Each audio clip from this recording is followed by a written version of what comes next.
오늘은 하전삼 그 5번째 시간으로 예배 훈련이라는 주제를 부활 주일에 맞춰 그 관점에서 한번 살펴보려고 합니다. 오늘 설교의 첫 번째 요점은 이것인데, 우리는 하나님을 예배하는 존재입니다 하는 것입니다. 성경은 예수님께서 부활하신 목적을 이렇게 증언합니다. 로마서 4장 25절 말씀, 예수는 우리가 범죄한 것 때문에 내 줌이 되고 또한 우리를 어떻게 하시기 위해서? 의롭다 하시기 위하여 살아나셨느니라. 부활은 매우 분명한 목적을 가지고 있습니다. 저와 여러분을 의롭다 하시기 위하여 살아나신 거예요. 여기서 말하는 의로움이라고 하는 것은 하나님과의 깨어진 관계가 회복되었음을 법적으로 선언하는 것입니다. 그리고 그 결과 하나님께서 우리를 창조하신 본래의 목적이 다시 살아나게 된 것을 선언하고 선포하게 되는 거예요. 자, 그렇다면 하나님께서 저와 여러분을 창조하신 이유가 무엇입니까? 저와 여러분을 예수 그리스도 안에서 새로운 피조물로 빚으신 그 본래의 목적이 무엇입니까? 그 목적을 이사야 선지자는 이렇게 말합니다. 43장 7절 말씀, 내 이름으로 불려지는 모든 자 곧 내가 내 영광을 위하여 창조한 자를 오게 하라. 그를 내가 지었고 내가 만들었느니라 말합니다. 하나님이 우리를 창조하신 목적은 성경을 매우 분명하게 선언합니다. 그 목적은 우리로 하나님께 영광을 돌리게 하려는 것입니다. 다시 말해서 우리는 하나님께 영광을 돌리는 존재, 곧 하나님을 예배하는 존재로 새롭게 지음받은 사람들입니다. 자, 그렇다면 하나님께 우리가 예배를 드리는 존재로 새롭게 지으심을 받게 되었는데, 그렇다면 예배란 무엇입니까?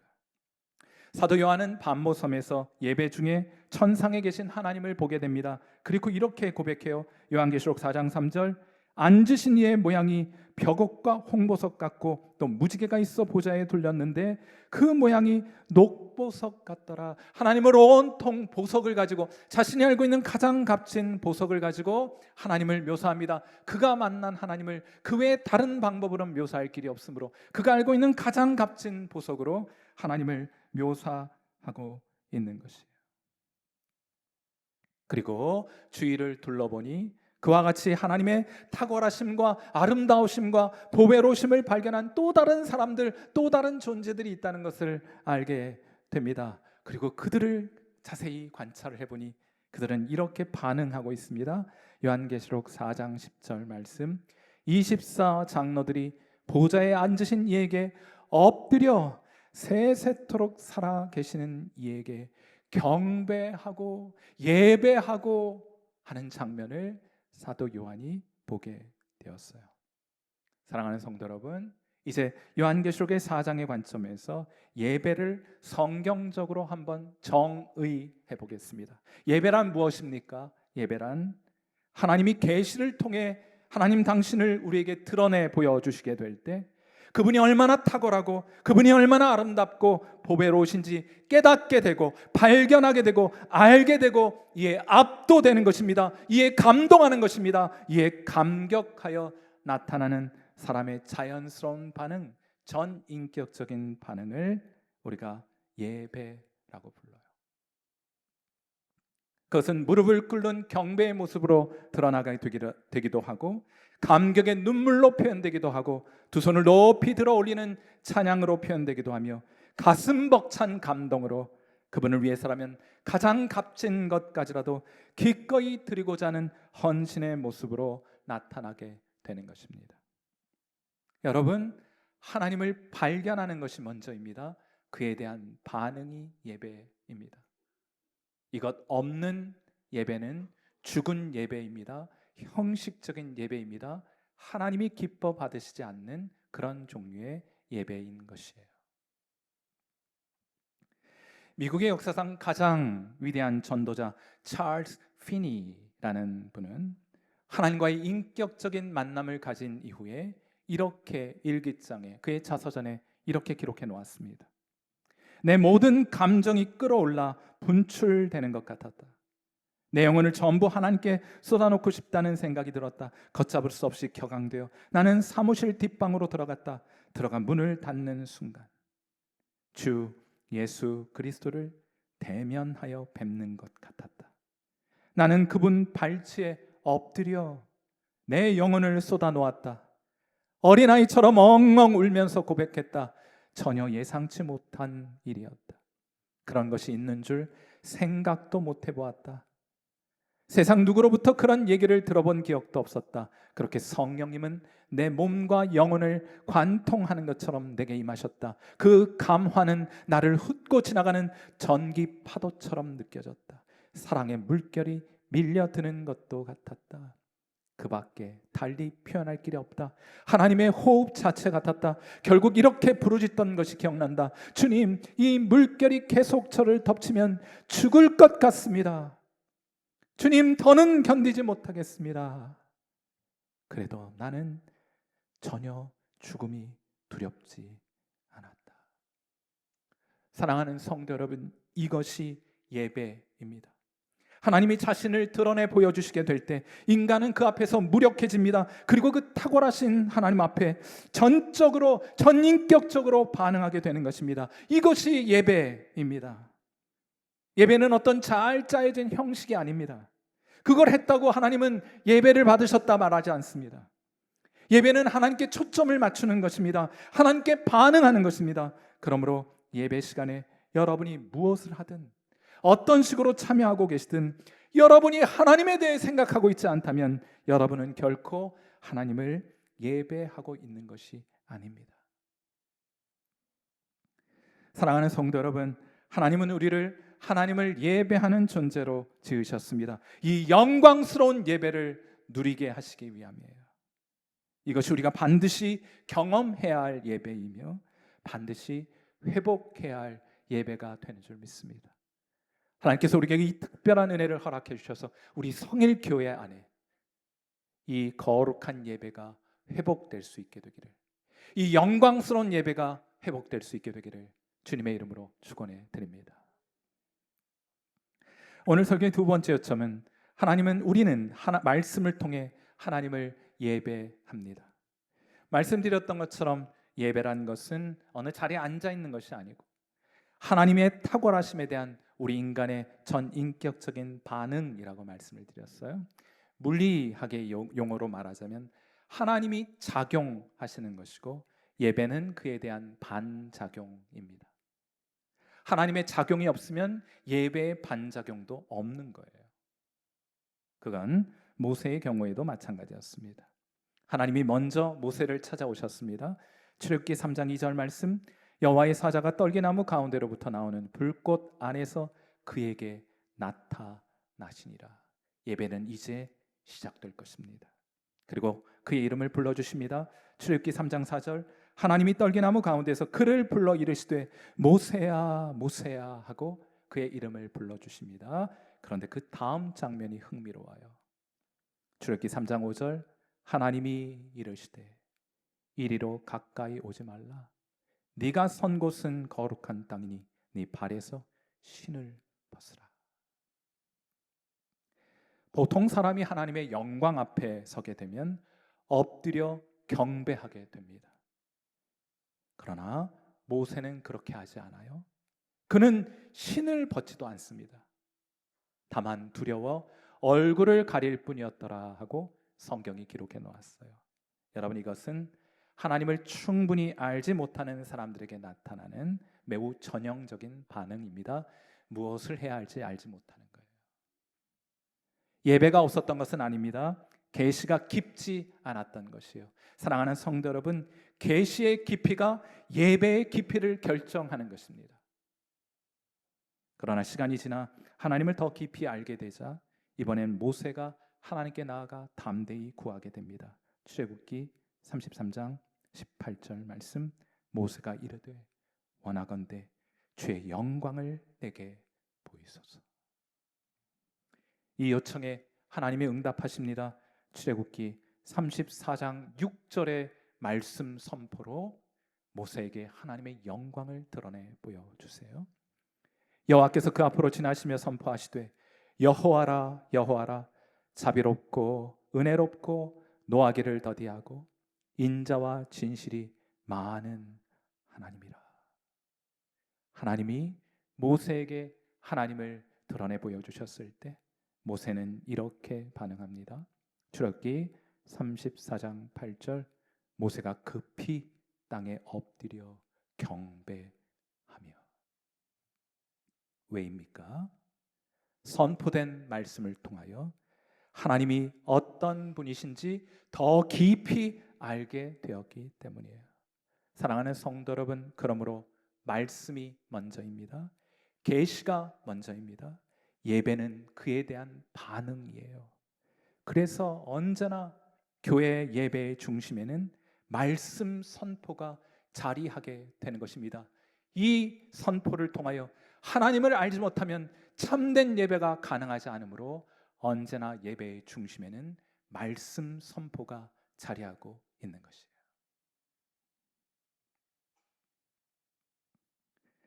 우리는 하나님을 아는 만큼 예배합니다. 이것이 예배의 원리예요. 여러분이 아는 것보다 더 많이 하나님을 예배할 수는 없습니다. 그런데 감사하게도 하나님에 대하여 우리가 알아야 할 그 모든 것이 우리가 가지고 있는 성경에 충분히 계시되어 있습니다. 그러므로 우리에게 필요한 것은 다른 것이 아닙니다. 이미 주어진 말씀입니다. 성경으로 돌아가시면 되는 거예요. 제가 이래봬도 사람이 좀 무식합니다. 저는 밥 먹다 체하면 밥으로 뚫어내는 사람입니다. 중학교 때는 누가 공부하는 방법을 제대로 가르쳐 주지 않으니 저희 때 뭐 학원이 있습니까? 뭐 합니까? 어떻게 공부하는지 모르니까 공부는 잘하고 싶고 공부하는 방법은 모르니까 무식하게 했어요. 시험 때가 되면 범위 안에 있는 교과서를 몽땅 외웠습니다. 영어, 국사, 사회, 세계사, 도덕, 과학 할 거 없이 다 외웠어요. 그러나까지 외웠습니다. 공부는 그렇게 하면 되는 줄 알았습니다. 물론 이 방식이 중학교 때까지는 통하더라고요. 그런데 고등학교에 올라가니 문제가 생겼습니다. 왜냐하면 교과서가 5종 교과서였기 때문에. 뭘 외워야 하는데 범위가 너무나 넓으니까 어떻게 해야 되는지 그때의 막막함은 지금도 저에겐 트라우마가 있어요. 결국 고등학교 첫 영어 시험에서 53점을 받았습니다. 50점 만점에 100점 만점에 53점 받았어요. 대학은 다 갔다 싶었습니다. 그래서 제가 무식하다고 말씀을 드렸잖아요.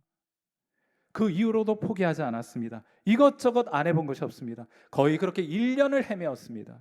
그러다가 제가 한번 모험을 해보기로 했어요. 1학년, 고등학교 1학년 겨울방학 때 무작정 맨투맨이라는 책이 있었습니다. 요즘에 이제 전설의 책이 되어버렸는데 이 맨투맨을 무작정 무식하게 처음부터 끝까지 누가 뭐라든 관계없이 2번 정독해 보자는 마음을 가졌어요. 그렇게 겨울방학을 지내고 이제 2학년에 올라가서 처음 모의고사를 보았습니다. 그제서야 환하게 웃을 수 있었어요. 이 정도면 어느 대학 어느 학과까지 갈 수 있겠다 싶었습니다. 왜입니까? 고등학생이 알아야 할 영어가 그 책 안에 다 들어있더라고요. 그 하나로 충분했기 때문이었습니다. 사랑하는 성도 여러분, 이것이 우리에게는 성경입니다. 우리가 하나님에 대해 알아야 할 모든 것이 이미 성경 안에 다 들어있습니다. 다른 것을 기울거릴 필요가 없습니다. 또 그렇게 해서도 안 됩니다. 말씀으로 충분합니다. 말씀이 기준입니다. 말씀이 중심입니다. 그러므로 우리 신앙의 중심에는 언제나 말씀이 있어야 할 것입니다.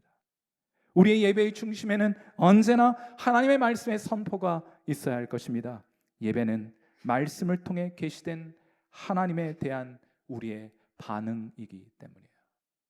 사랑하는 성도 여러분, 여러분이 예배를 통해 하나님을 만나고 그 하나님께 여러분의 거룩한 마음과 생각과 의지를 올려드리는 전인격적인 반응을 드리는 그런 참된 예배가 저와 여러분에게 회복되기를 주님의 이름으로 이 아침 축원해 드립니다. 오늘 설교의 마지막 요점은 우리는 성령의 인도하심을 따라 하나님을 예배한다 하는 것입니다. 우리는 하나님을 예배하는 존재라고 말씀을 드렸어요. 말씀이, 우리가 가지고 있는 성경이 하나님의 그 탁월하심을 드러내 준다고 말씀을 드렸습니다. 자, 그렇다면 우리는 자동적으로 반응하게 되는 것입니까? 예배의 자리에 앉기만 하면 감격과 기쁨으로 여러분의 심령은 충만해지는 것입니까? 여러분의 표정을 보니까 뭐 꼭 그런 것 같지는 않네, 그죠? 그렇다면 무엇이 문제입니까? 자, 이제 우리가 결정적으로 우리의 예배 회복을 위하여 우리가 주목해 보아야 할 성경 구절이 하나 있습니다. 그것은 요한복음 4장 23절부터 24절까지의 말씀이에요. 우리 이 말씀 같이 한번 읽겠습니다. 시작. 아버지께 참되게 예배하는 자들은 영과 진리로 예배할 때가 오나니 곧 이때라. 아버지께서는 자기에게 이렇게 예배하는 자들을 찾으시느니라. 하나님은 영이시니 예배하는 자가 영과 진리로 예배할지니라. 아멘. 영과 진리로 예배한다는 것이 무슨 의미입니까? 우리가 가지고 있는 성경은 개정판이에요. 이전 성경, 성경이 달라진 것은 아니고 번역을 좀 현대인의 입맛에 맞게 바꿔놓은 것이 여러분 가지고 있는 성경인데, 제가 예수님 처음 믿고 신앙생활할 때는 개역 성경 이전에 번역본을 가지고 성경을 읽었는데, 그때 이 구절을 개역 성경은 하나님은 영이시니 예배하는 자가 신령과 진정으로 예배할지니라 하고 번역해 놓았어요. 그래서 저도 그 성경을 읽고 내가 얼마나 진심으로 예배하느냐에 예배가 달려 있구나 생각했습니다. 그렇게 이 성경 구절을 이해했어요. 그런데 이 성경 구절은 그런 의미가 아니에요. 여기서 말하는 영과 진리라고 말할 때 그 영은 성령을 가리키는 표현이고, 진리라고 하는 것은 하나님의 말씀을 뜻하는 것입니다. 즉 예배는 내 감정의 문제가 아니에요. 내가 얼만큼 신령한 마음을 가지고 있느냐, 내가 얼마나 하나님에 대한 진지한 마음을 가지고 있느냐, 거기에 예배가 달려있지 않습니다. 예배는 내 감정의 문제가 아니라 하나님의 역사하심의 문제이기 때문이에요. 예배 가운데 하나님의 말씀이 선포되고 성령께서 그 말씀을 깨닫게 해주실 때 비로소 우리는 하나님의 탁월하심에 눈뜨게 되는 것입니다. 그때 반응이 일어나게 되는 거예요. 그때 감격하게 되는 것입니다. 그때 하나님의 말씀과 영광에 압도되는 일들이 나타나게 되는 것이에요. 그때 비로소 참된 예배를 드리게 되는 것입니다. 사랑하는 성도 여러분, 예배는 사람이 만들어내는 게 아니에요. 분위기 조장해가지고 예배 드린 것처럼 착각하게 만드는 것이 아닙니다. 성령께서 말씀을 통해 일으키시는 은혜의 역사가 바로 예배입니다. 하나님의 도우심이 없으면 우리는 예배 드릴 수 없습니다. 예배 드리지 못합니다 하는 거예요. 1850년 1월 어느 주일에 엄청나게 눈이 많이 내렸습니다. 영국의 한 마을에 이 눈으로 인해서 온 마을이 덮이게 되었어요. 이날 잠에서 깨어서 이 사실을 알게 된 존 이글랜이라고 하는 집사님이 한 분 계셨는데, 눈 뜨자마자 온 동네가 눈으로 덮였고 길도 막혔으니 오늘 그냥 집에서 지내자 이런 생각을 가졌는데, 결론은 그렇게 내리지 않았어요. 이분이 어떤 결론을 내렸는가 하면, 안수 집사가 교회에 가지 않는다면 누가 교회 가겠는가, 그런 사명감을 가지고 계셨어요. 그래서 이분이 장화를 신고 코트를 두르고 10km의 거리를 걸어서 교회에 갑니다.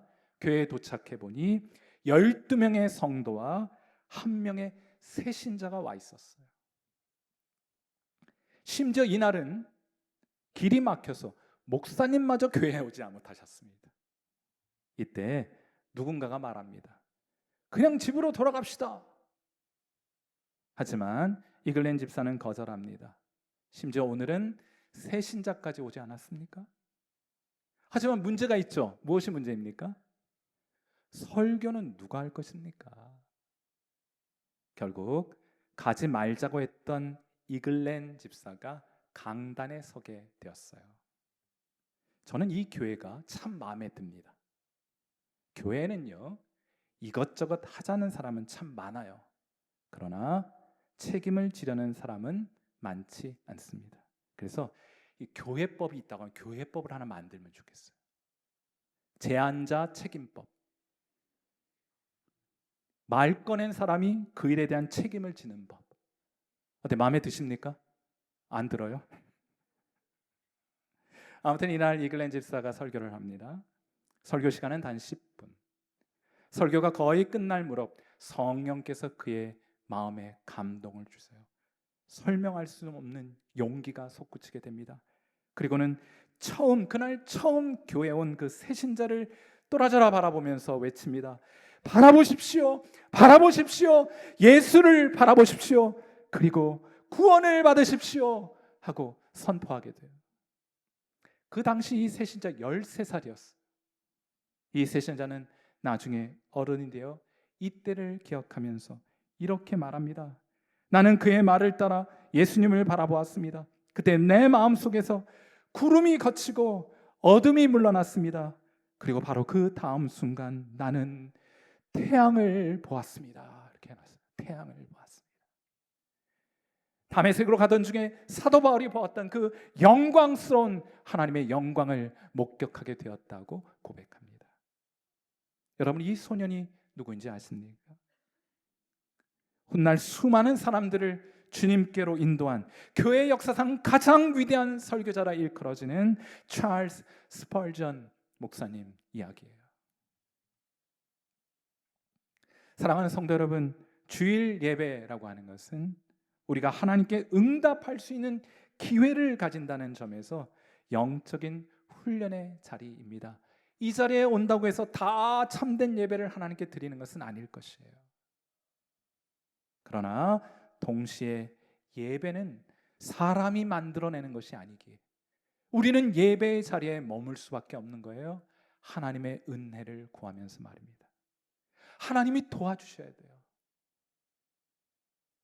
하나님이 우리의 예배를 도와주셔야 합니다. 하나님이 우리의 영안을 열어주셔야 합니다. 하나님이 우리의 귀를 열어주셔야 합니다.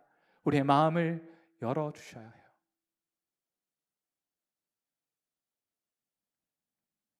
그러므로 주일 예배에 승부를 거시는 여러분 되시기를 바랍니다. 선포되는 말씀에 귀를 기울이시는 여러분 되시기를 바랍니다. 동시에 성령에 민감하셔야 해요. 그분의 도우심을 구하면서 설교의 자리, 예배의 자리에 함께 하셔야 합니다. 여러분의 전 존재로 하나님께 반응하는 참된 예배는 바로 그때 시작될 것이기 때문이에요.